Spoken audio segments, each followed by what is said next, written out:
Hello students, welcome to TSN School Class 12 Mathematics.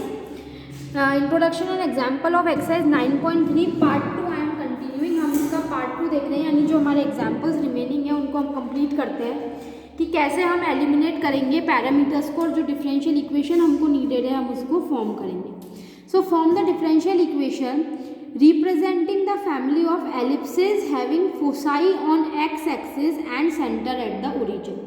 तो हमको ये कह रहा है कि हमको डिफरेंशियल इक्वेशन बनानी है जो कि किसको रिप्रेजेंट करे, फैमिली ऑफ एलिप्स को. सो सबसे पहले हम फैमिली ऑफ एलिप्स की इक्वेशन लिख देते हैं. सो इक्वेशन ऑफ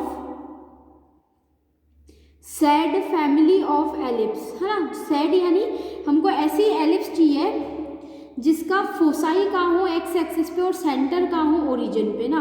तो जो फोसाई है वो एक्स एक्सिस पे हो, यानी मेजर एक्सिस मेरी एक्स एक्सिस है तो this is x square upon a square plus y square upon b square is equals to 1. ये मेरी इक्वेशन हो गई है.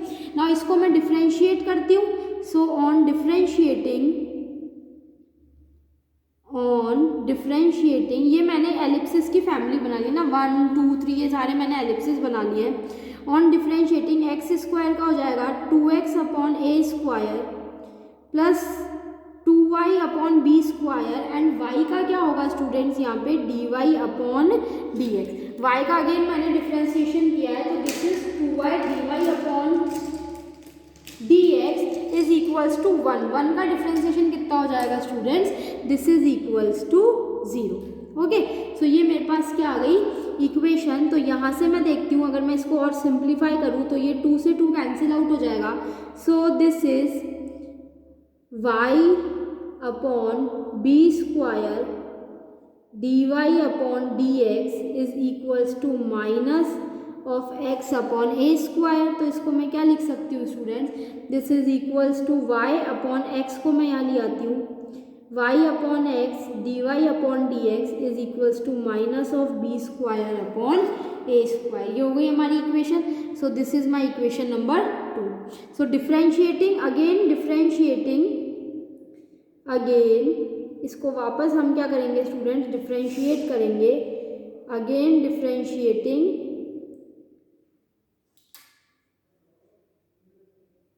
बोथ साइड्स है ना. Again differentiating both sides with respect to x हम डिफ्रेंशिएट करते हैं. सो यहाँ पे ही हमारे पास क्या हो जाएगा स्टूडेंट्स, 3 फंक्शन हो गए y x और dy अपॉन dx. तो इसको मैं 3 फंक्शन का मान के करूँगी. सबसे पहले तो मैं y अपॉन एक्स को एज इट इज़ रखती हूँ. dy अपॉन dx का क्या हो जाएगा students, d2y upon dx square.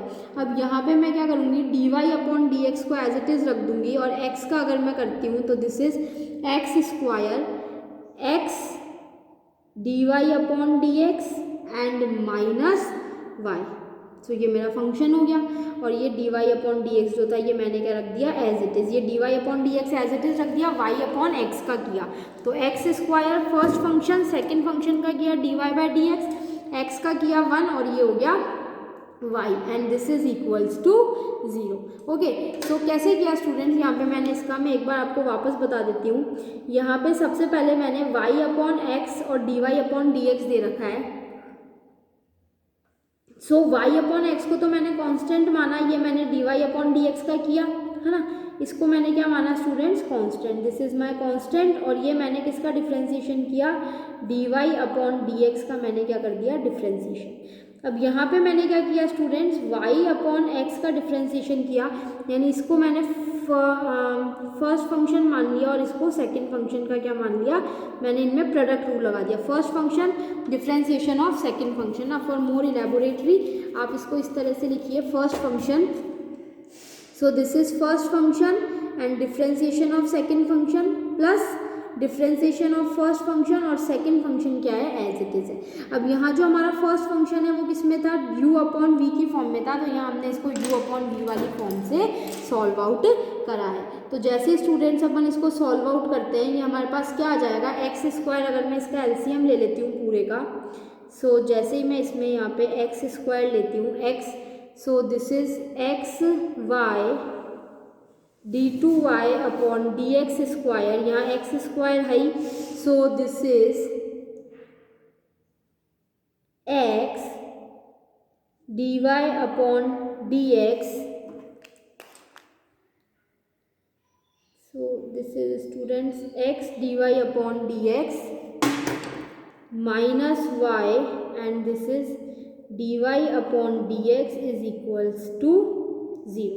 Clear है? सो ये एक्स स्क्वायर पूरा कैंसिल आउट हो जाएगा. So my required differential equation is x y d two y upon d x square plus x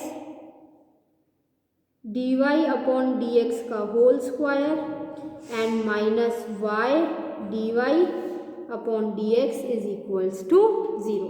सो ये क्या हो गई स्टूडेंट्स, हमारी रिक्वायर्ड डिफरेंशियल इक्वेशन हो गई which is free from parameters. तो this is which is required differential equation.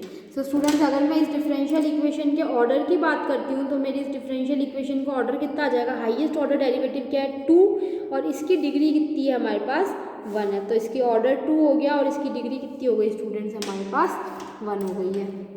इसी तरह से let's see example number 7. Example number 7 क्या कहता है स्टूडेंट्स, एग्जाम्पल नंबर 7 कह रहा है form the differential equation of the family of circles touching the x axis at origin, जो कि एक्स एक्सिस को कहाँ टच कर रहा है, ओरिजिन पे. ओके, यानी कि ये पूरी ऐसी है जिसका जो सेंटर है वो किस पे है, वाई एक्सिस पे है. So let's see denote family of circles touching eight origin. So let see denote family of circles touching x axis को कहाँ टच कर रहा है, एट ओरिजिन. x एक्सिस को कहाँ टच कर रहा है स्टूडेंट्स, ओरिजिन पे कर रहा है. ओके, सो लेट 0, a क्या है, कोऑर्डिनेट्स है. Let 0, a be the coordinates of the center of any member, of the center of any member, है ना. बिकॉज ये किस पे, मैंने कहा ना इसका सेंटर का लाई कर रहा है 0, a पे.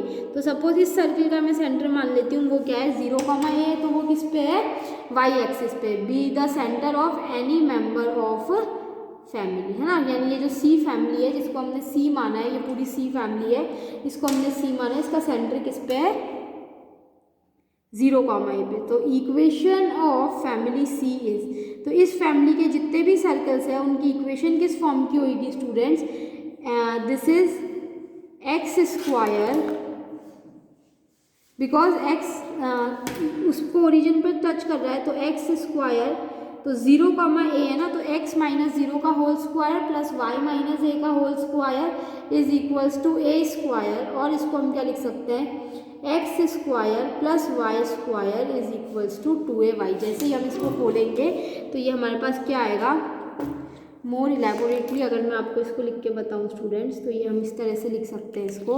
ये हो जाएगा x square plus y square plus a square minus 2ay is equals to a square. So ये इक्वेशन हमारी यहाँ पे चल रही है x माइनस 0, है ना, x माइनस 0 का whole square plus y minus a का whole square is equals to a square. तो x square plus y square is equals to 2ay. ये मेरी क्या आ गई, फर्स्ट इक्वेशन आ गई, जहाँ पे जो a है वो क्या है, मेरा कांस्टेंट है. a is my arbitrary constant. इसको जैसे ही हम डिफरेंशिएट करते हैं both sides with respect to x, so on differentiating हमको क्या मिलेगा students, 2x plus 2y dy upon dx is equals to 2a constant है, y का क्या हो जाएगा students, dy upon dx. So ये हमको क्या मिल जाएगा, यहाँ से 2 से सारा 2 कैंसिल आउट हो जाएगा. This is x plus y dy upon dx is equals to a dy upon dx. It implies that a किसके इक्वल हो गया students, x plus y dy upon dx is equals to dy upon dx. तो ये मेरी किसकी value आ गई students, constant की वैल्यू आ गई a की. सो यहाँ पे हम लिख देंगे लास्ट में, putting the value of a from equation 2 से मैं ए की वैल्यू किस में रख रही हूँ स्टूडेंट्स, इक्वेशन नंबर 1 में. So as I will put the value of equation value of a from 2 in 1, हमको क्या मिलेगा students, x square plus y square is equals to 2. A की वैल्यू रख देते हैं x plus y d y upon d x and into y. So this is equals to, as soon as I will solve it, ये मेरे पास कितना आ जाएगा स्टूडेंट्स, ये D y upon d x को मैं यहाँ मल्टीप्लाई कर लेती हूँ, cross multiply, x square plus y square is equals to 2y x plus y d y upon d x. तो जैसे ही अपन इसको खोल के अरेंज करते हैं, ये हमारे पास कितना हो जाएगा students, the equation is d y upon d x square plus y square is equals to 2y(x) plus 2y square d y upon d x. तो ये हमारी रिक्वायर्ड डिफरेंशियल इक्वेशन आ गई, और हम चाहें तो इसको और भी सिंप्लीफाइड फॉर्म में इसको हम मेंशन कर सकते हैं. Otherwise this is our required differential equation ना. और हम चाहें तो इसको क्या लिख सकते हैं students, this implies that d y upon d x is equals to 2xy upon x square minus y square. This is the required differential equation. इसी तरह से स्टूडेंट लास्ट एग्जाम्पल देखते हैं, example number 8. Form the differential equation represent the family of parabolas, है ना. So family of parabolas having vertex at origin. So family of parabolas having vertex at origin, vertex कहाँ दे रखा है मुझे, origin पे, having vertex at origin and axis along positive x axis is denoted by equation. इसको हम किस equation से denote कर सकते हैं students, is denoted by equation y square is equals to 4ax. Okay, so ये जो फैमिली ऑफ पैराबोलाज है इसको हम क्या बोल देते हैं, पी, कि ये जो फैमिली ऑफ पैराबोलाज है ये क्या है स्टूडेंट्स, पी है. So this is the family of parabolas p. तो y square is equals to 4ax, this is my equation number 1. जैसे ही मैं इसको डिफ्रेंशिएट करूँगी, so on differentiating with respect to x ही हम डिफ्रेंशिएट कर रहे हैं, क्योंकि ये हमारी सारी कैसी हैं, ऑर्डिनरी डिफरेंशियल इक्वेशंस है. 2y dy by d x is equals to 4 है. ओके, सो स्टूडेंट यहाँ से मेरे को जो dy बाई 4 है उसकी वैल्यू मुझे मिल गई. सो पुटिंग वैल्यू ऑफ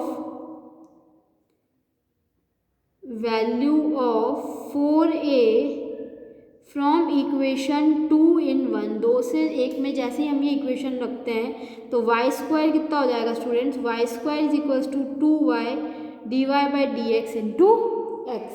सो मेरी इक्वेशन क्या हो जाएगी, it implies y square minus 2xy dy by d x is equals to 0. तो ये मेरी क्या हो गई students, this is my required differential equation. Okay, so which is the required differential equation, which is the required differential equation. तो इस तरह से हमको डिफरेंशियल इक्वेशन हमने निकाली, जहाँ पे हमको सॉल्यूशंस बता रखे थे कि एक का सॉल्यूशन फैमिली ऑफ एलिप्स थी, एक का सॉल्यूशन फैमिली ऑफ सर्किल थी, एक का सॉल्यूशन क्या थी, फैमिली ऑफ पैराबोलास थी.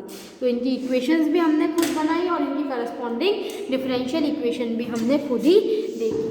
So start doing your exercise 9.3, that is very important exercise and a little bit tricky. You have to do practice of it, and we will continue more about this chapter in our further lectures. Till then students, thank you.